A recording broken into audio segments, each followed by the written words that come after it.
so we may hear some more thunder. Okay. I'll have to say I'm a little nervous. You've been really nice up to now, but I know Deborah, she's right there under the surface, so I'm going to be careful today. We're up, we're rolling.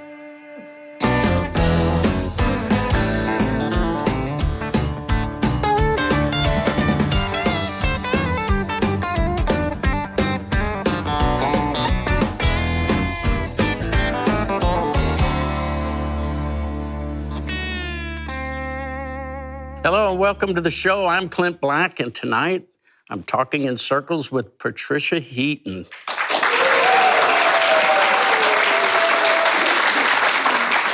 Thank you for being here. Thanks for inviting me. It's great to have you in Nashville. Yeah, I love being in Nashville. I love being in Nashville. Yeah, well, I'm so glad you're here. I'm a big fan. Thank you. And I have to say, this book, your second act, amazing. Oh, thank you. I haven't read it, but I it is wonderful. Just can tell. Look at that cover. Amazing.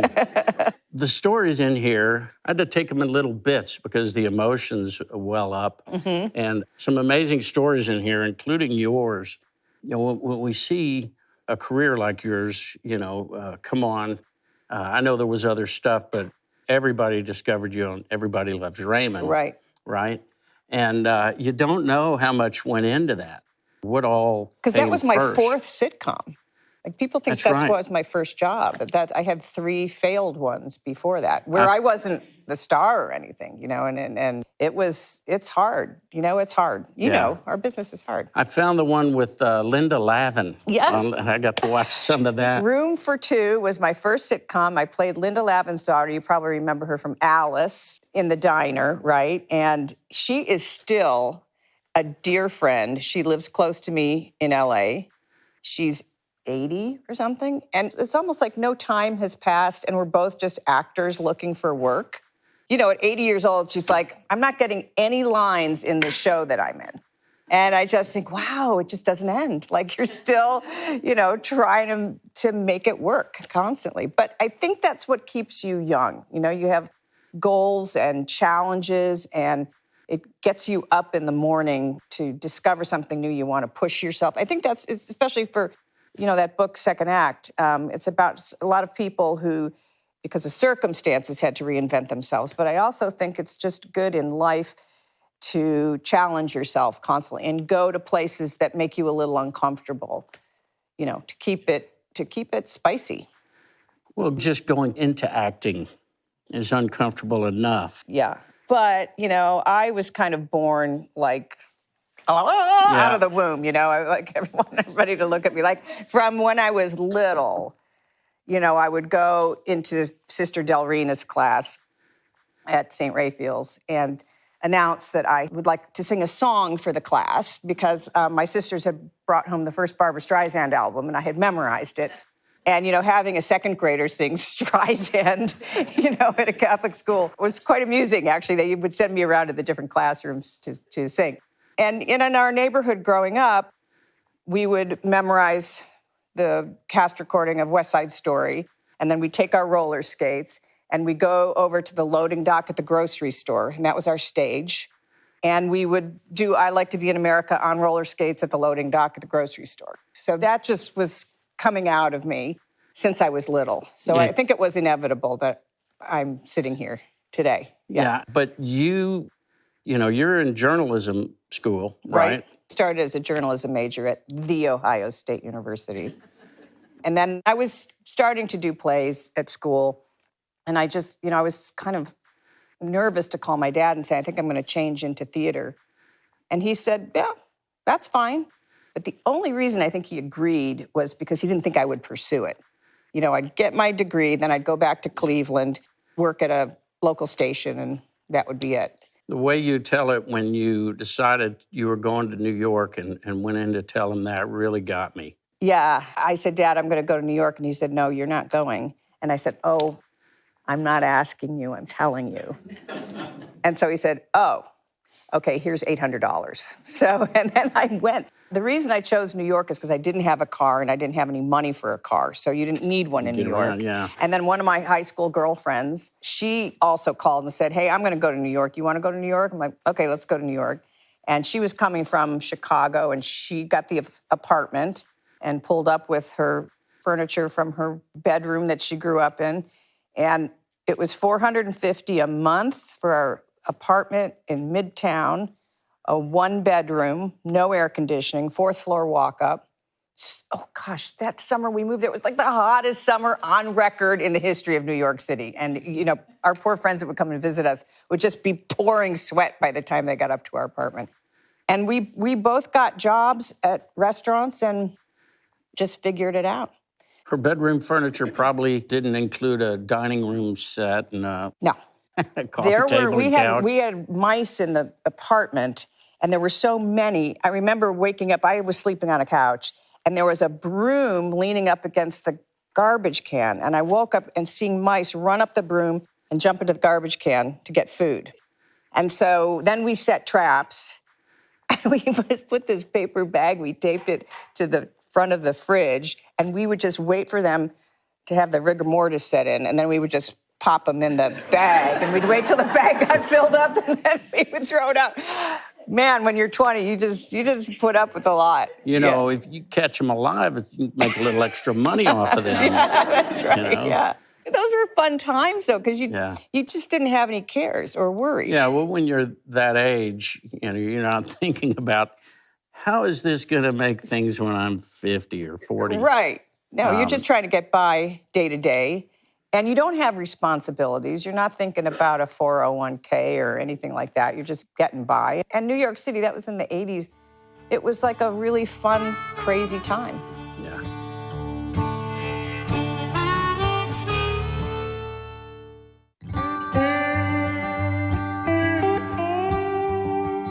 You did your stint in New York. Yeah. You ended up in Los Angeles. Yeah. Between the time you went to New York and then you got the big show, Everybody Loves Raymond, how long? I think it was, you said 15 years? About 15 years, yeah. Yeah. It got to be the point where New York was really just hard after 9 years and pushing and pushing and pushing, nothing. And my husband was going out to do this movie with Clint Eastwood in California. We were just dating at the time. And he had a frequent flyer ticket, and he said, take that play that you produced. I had produced a little play and had been in it, and we'll produce it in LA. So that's what I did, and I invited a lot of casting people to come and see it, because you can get jobs without an agent if casting people know you. And so they all came to see it, and then I started getting calls. And, I just was living with my cousin's girlfriend's mother in her back bedroom in West Hollywood.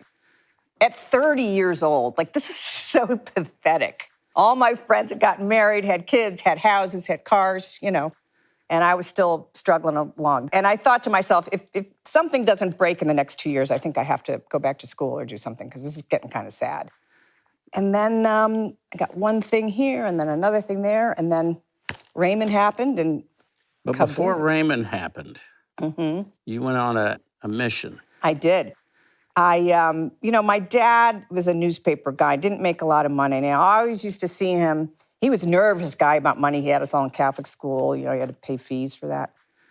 But he always wrote out checks every month at the dining room table for missions, for poor kids in different countries and stuff. I never said anything about it, but I always saw him do it. And I knew he was nervous about money, but he still always gave money. So that really made an impression on me. So when we first moved to LA, we went on a mission trip just for the weekend to Mexico. We drove to Mexico to this orphanage in Tecate. And that was the time when I was struggling. Should I be pursuing show business or not? And I just, we laid a lawn for these kids. We fixed the sewage. We threw a party for them. And when I came back, I felt such a sense of peace. And up to that point, it was like, if I don't become a successful actress, I'm going to kill myself. I'm not going back to Cleveland, not being successful. It was just all this, And then I came back from Mexico, and I was like, oh, I don't have to be an actor. I felt so fulfilled by doing this work in Mexico, and I thought, I could just go back. And I literally knelt down in my cousin's girlfriend's mother's back bedroom in West Hollywood. And I said, okay, Lord, if you want me to go back to Mexico, just open that door and shut down any auditions. But I'm getting auditions, so if you want me to keep doing this, keep the auditions coming. Well, the auditions kept coming, and then I started getting work. And Raymond happened and many other things happened. And what was interesting about it was, in my mind, it was an either or thing. You know, God can give me this or give me that. And maybe 4 years ago, I was in Rwanda with World Vision. I'm an ambassador for World Vision, which is the biggest NGO in the world, biggest provider of clean water. And this had been my 5th trip, I think, with World Vision. And I realized when I was in Rwanda, oh, I asked for one thing, but God gave me both things. He said, no, okay, I'll give you the acting, you can have that. But we're gonna do this mission thing on a much bigger level. So go ahead, do your little acting thing, and I'll use that and use your success so that you can bring some more.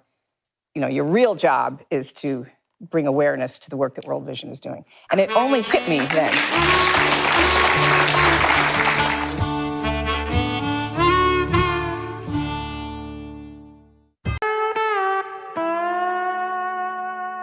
So we've got to race forward to Everybody Loves Raymond. Yes. I may be the show's biggest fan. Okay.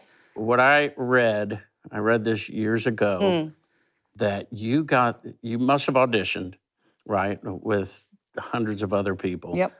But you got the call the week that the first taping happened. It was very close to the first taping. They had seen a lot of people, but they called me in, and they said that really the reason I got the job is because I'm the only one that would kiss Ray at the audition. I could see that. When I first came in, I had a babysitting conflict, and I had to get home, and there were 12 women sitting in the waiting room. I was like, oh, would you mind? Could I just run in really quick and do it? And so they were all very lovely, these other actresses. And I went in, and I didn't know who Ray was. I had never heard of him. I couldn't believe, who is this guy that got a show? And I'm looking around the room waiting for, where's Ray? And there was this guy sitting behind the door like Boo Radley from To Kill a Mockingbird, I'm like, well, maybe while we're waiting for Ray, that guy could get me some water. Yeah. And I was like, oh. And they said, and this is Ray Romano. I'm like, oh. And in my mind, I thought this show's never going to work. Initially, when you see him, he has kind of a sad sack look. It's not like energy is coming off of him, but he's a genius. And it was his first acting experience. He was so good, and he's so creative. He's so funny and very kind. And Phil Rosenthal, who created the show with Ray, is also a genius. Yeah, you get on there. Ray, who's never acted, really stepped up and did a great job. And I pay attention to that stuff because to me, they're not just little situation comedies on TV. These are plays. They're plays. In front of a live audience. Correct. And sometimes you didn't get the shots and you have to do them after you finish a scene or later on or whatever. The audiences are great, right? They stick around if they can. Yep. But you can be pretty tired at the end of it. You rehearse, right? Yeah, you rehearse 4 days and maybe tape, maybe do a practice taping on the 4th day at the end of the day. And then the 5th day, you have the audience come in. And I think you usually, each show is different, but sometimes you'll do a run through, and maybe they'll tape the run through in the morning, and then the audience comes in, and then you have the live taping, which is really great. It's very theatrical, and it requires a certain kind of energy. I mean, because Ray was a stand-up, he had that energy that you need in front of a live audience. But, your adrenaline shoots up, and then you're just so exhausted. One of the best finales ever. And I know from what I've seen how hard it was for you all to leave that show. Yeah, and I have to hand it to Phil and Ray. They could have done more seasons. CBS wanted them to continue. We probably could have done at least 2 more. But they have a lot of integrity about their work, and they really felt like they had explored everything and felt like it was getting a little bit repetitive, and they didn't want to jump the shark, as they say. So they ended it, and it was heartbreaking, but I think it was probably the right decision. The last episode, the emotions were there. I was feeling that. And do you know what happened? We had all the press there for the finale, and there was a big party set up at Spago's or something, it was all gifts and flowers and balloons, and people's families flew in from everywhere, and I lost my voice, and we couldn't do the show. And so they shut down. Yep. Literally? Yep. They brought in a doctor. They gave me a B12 shot. They gave me lozenges. And the thing about it was that episode was Ray was something wrong with his voice. So I couldn't be hoarse and him be hoarse too. It would be confusing. So they had to shut it down. I think Ray got up and did some stand-up. Brad did some stand-up. And then they sent everybody home. And I just felt terrible that I shut our big thing down. And we had to come back the next week and shoot it with nobody there. And in some ways, I mean, we had an audience, but there wasn't all the hoopla. And I think in some ways, it made it kind of special because after we finished the taping, we just all stayed on the stage together and watched. Somebody had put together a compilation thing and a gag reel, and it was just us. And it was kind of like, that's the way it started, and now that's the way it's being finished with just us. So there was something sweet about it, actually. Yeah. That's my excuse. Well, and you're pretty exhausted too, so Yes, emotions will be running high. really high, yeah. So you go from that show to, you call the sitcom a 4-camera shoot, right? Live audience, and then the middle was a single camera shoot. Correct. No live audience. No. Completely 14 different. hours a day. Raymond was like, going at 9:30, you're done at around 5 o'clock, except on tape night, you go a little bit later. Just be careful what you wish for. Yeah, so the middle, I have my own show. Yeah, I'm 14 hours a day. it's more like shooting on a movie set. Yes, it is. Yeah. You're shooting all out of order. You memorize the pages the night before. You get in, you have to be up at 6 o'clock, get into hair and makeup, and shoot all day. And you have no idea what it's going to look like. There's no audience. There's nobody laughing. So it's a whole different animal. And sitting around a lot, waiting for the relighting to happen between each take. You do a master shot, then you go in, you do these two, and then you do these two, and then, So if you do a scene around a dining room table, that's the whole day, because you have to do the whole table, then these people, then these people. You have to go all around the table. Every holiday episode was like that. Were you involved in the development? Did it just come to you? They just came to me and just met with the writers, and I could just tell, after reading so many episodes of Raymond, I felt like I knew what really good, funny writing was. And I read this, I thought, oh, this is a smart show. And the humor is really smart and subtle. And they really got the Midwest. I'm from Cleveland, and the writers were from Ohio and Indiana, the creators, Eileen Heisler and Deanne Helene. And so they just got it. And it was really a love letter to like the middle of the country. That's why it's called The Middle. It's really a love letter to life there, because I think since, Roseanne finished, there wasn't another show just about regular people. And this was really nice because that's where I'm from. That's like my tribe, So it was nice to be able to portray that in a really funny, loving way.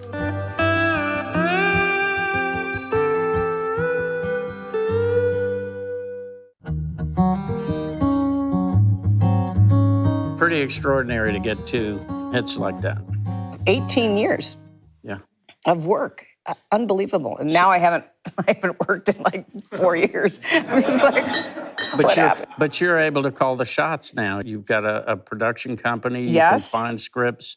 Well, and we have a movie. So we produced a movie that my husband directed called Unexpected.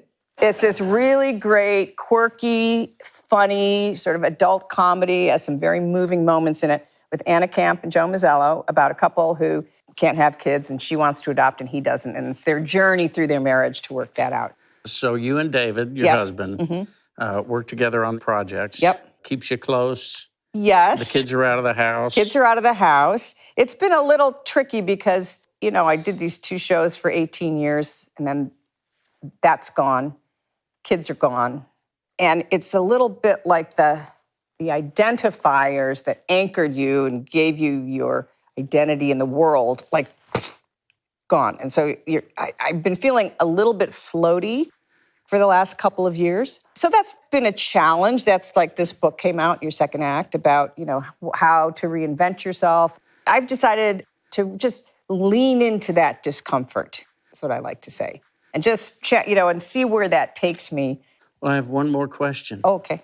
When you get to heaven, if you could sing a song with anyone who's already there, who would it be and what would you sing? I would sing Company with Rickie Lee Jones. Nice thought. We haven't gotten her on the show. That debut album came out when I was in college, and I played it endlessly, and my sorority sisters were just like, ugh, stop already. And then I got to see her in concert twice, and I just feel she's just amazing, and her songwriting is beautiful because she does stories. I like stories, Yeah, songwriting. great voice. Yeah, great, interesting Very voice. distinctive. Yeah, yeah. Well, we hope it's a long time from now. Yeah. So we love Yes. having you here. Thank you. And thanks Appreciate for it. being on the show. Thank you for Thank inviting so me. I much. appreciate it. Thanks, everybody. Patricia Heaton.